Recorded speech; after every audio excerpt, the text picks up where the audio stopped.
by way of politics, to step into the side lane of constructive work, field work with the artisans, the artists, those who create and produce that mankind may live and grow, not on bread alone, and raise us above the petty things of everyday life.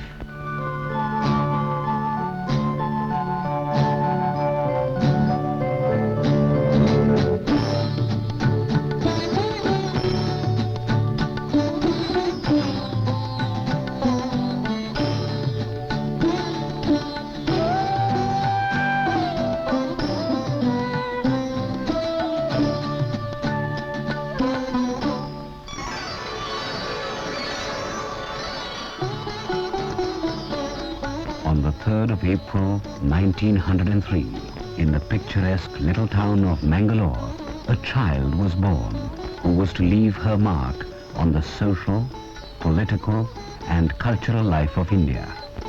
Her name, Kamala. Kamala was the youngest child of Anantaya Dhareshwar and Girijabai. It was a large, well-to-do household, but not ostentatious. Girijabai's mother, who lived with them, was a Sanskrit scholar. Young Kamala was drawn by the sonority of the Sanskrit language. Of course, I was too young to be able to read, but I used to be quite excited when she would sit with others and carry on discussions.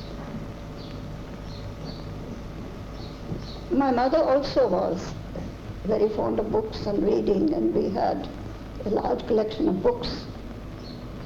So I suppose I grew up loving books and reading. Kamala's father died when she was still very young. She continued her studies with encouragement from her mother. She was very conscious of the disabilities of women, economic, legal and social. And she wanted changes, she wanted more freedom for women. She used to go around and read to women, because it was not very easy in those days to collect women together. But later she started a women's association in her own house, which of course later on grew up to be a big organization. In Madras, Kamala met the Chattopadhyay family and the up-and-coming poet-actor Harindranath. For Harin, it was love at first sight, and soon they were married. A year later, in 1920, Kamala left for England to join her husband at Cambridge. Since she was not interested in an academic career, she decided to study sociology at Bedford College, London. Impossible. Events in India were moving fast. Gandhi had launched the non-cooperation movement, urging the people to boycott foreign goods and government services. Kamala and Harin felt the call of home.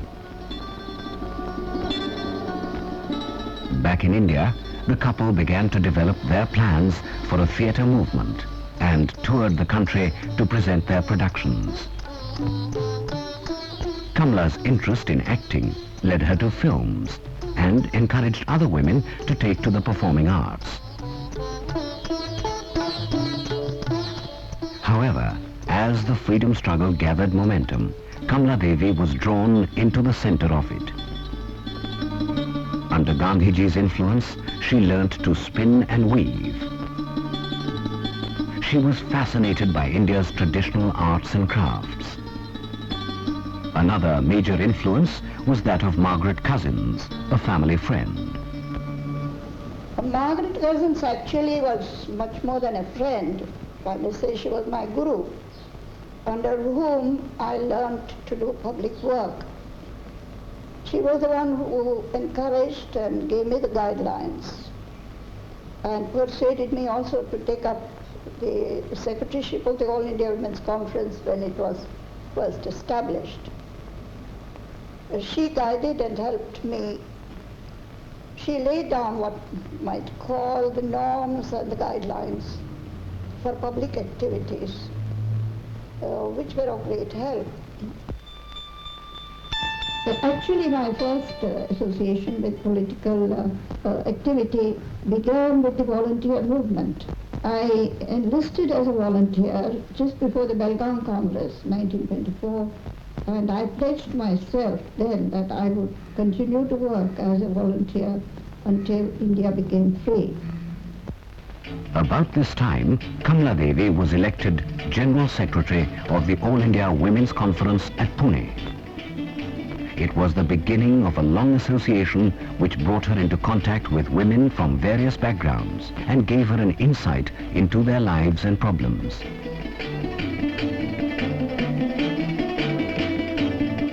The political atmosphere in the country was highly charged. At the historic Lahore session of the Congress, Jawaharlal Nehru declared, "We stand for the fullest freedom of India."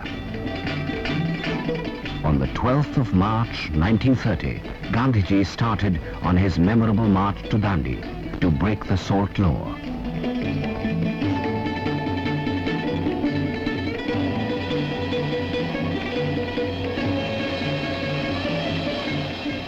I was a participant in the salt satyagraha movement. Well, it was an exciting period because, at least to several of us, the concept of breaking the salt law to initiate and launch a revolution was rather hazy. We couldn't quite conceive how this was going to lead to an upsurge. But the very first day, as I watched the Chowpatty sands, which seemed more full of people than even the sand, I was just amazed how literally thousands of people were breaking the salt law by making salt. On the 17th of May, Kamaladevi was arrested and sentenced to 9 months imprisonment at Yerawada jail. On her release, she took charge of the women's wing of the Seva Dal to train the satyagrahis. The Seva Dal was banned and Kamaladevi arrested and sent to Arthur Road prison.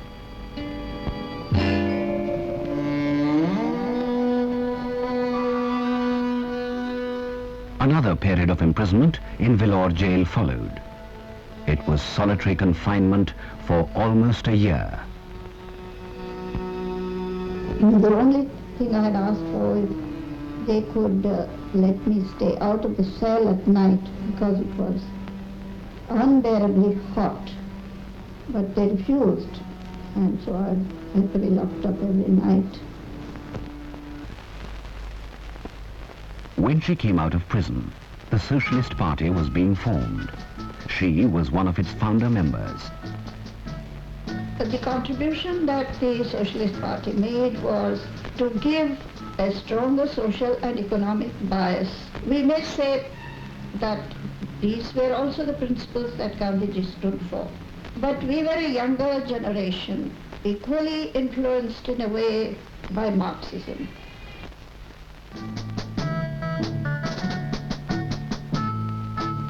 She spent a great deal of her time organizing labor unions and arousing political consciousness in the Indian states.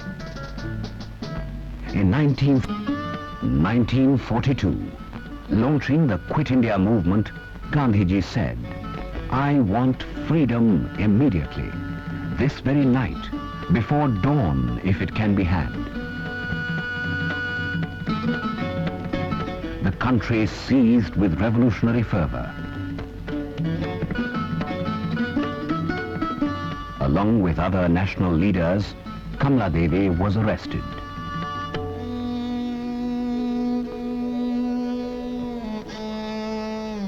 After her release, she assumed the presidentship of the All India Women's Conference and set about revitalizing its health and community services. Kamaladevi was nominated a member of the Congress Working Committee. However, when invited to sit in the Constituent Assembly, she declined.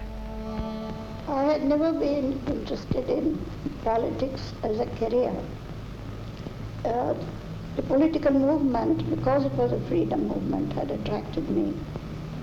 And I felt it was a vital duty of mine to do my bit, contribute what I could towards the freedom struggle. I felt that at the end of it I had fulfilled the pledge I had taken, that I would work for the freedom of the country.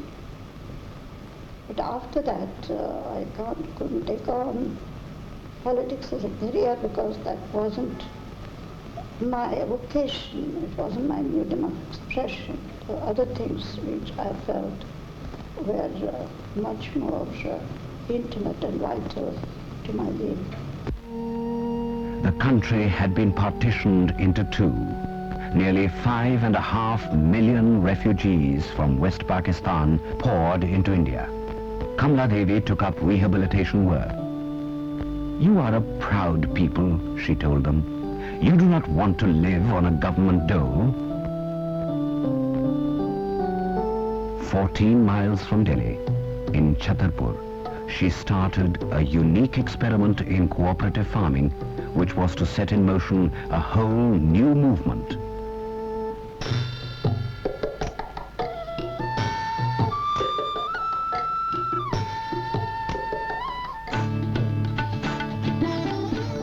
In the course of her work with the refugees, Kamaladevi discovered their wonderful gift for craftsmanship. Over the years, the traditional crafts had almost died out. The craftsmen had turned to other professions.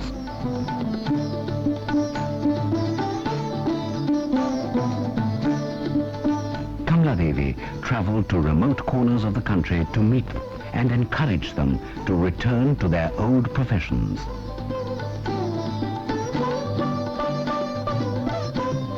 She knew that the machine could never compare with human hands.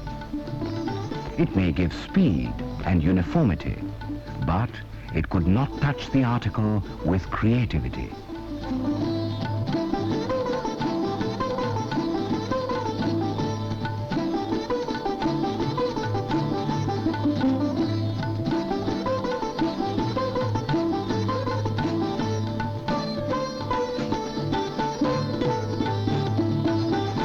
Traveling, researching, and writing, she spearheaded a movement which began to make its presence felt even outside the country.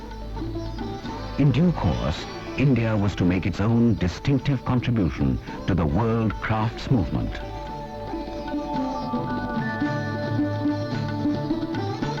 Her interest in the folk tradition had been wide-ranging and always included the theatre.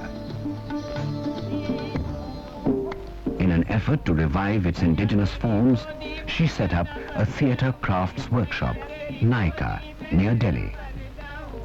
Wandering performers and puppeteers were introduced to a sophisticated urban audience.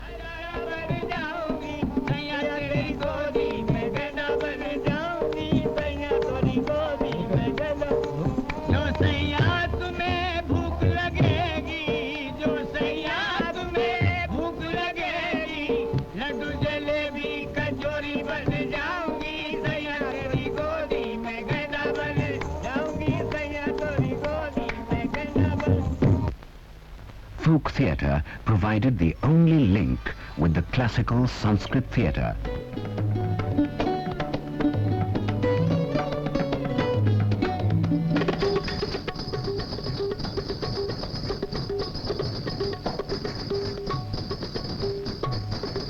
The festivals and seminars Kamaladevi organized stimulated fresh interest in these traditions.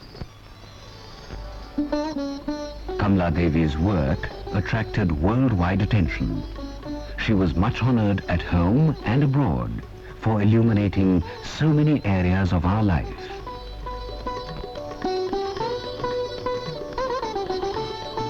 A life so rich and multifaceted must surely have a certain sense of fulfillment. Somehow the idea of sense of fulfillment sounds like a full stop, whether you come to the end of a journey. I think as long as one is really alive, there can't be a full stop. And therefore, to say sense of fulfillment is really not quite realistic. One has certain objectives, one wants to reach certain goals. One doesn't really achieve all that. And there is so much more, it seems, to be done.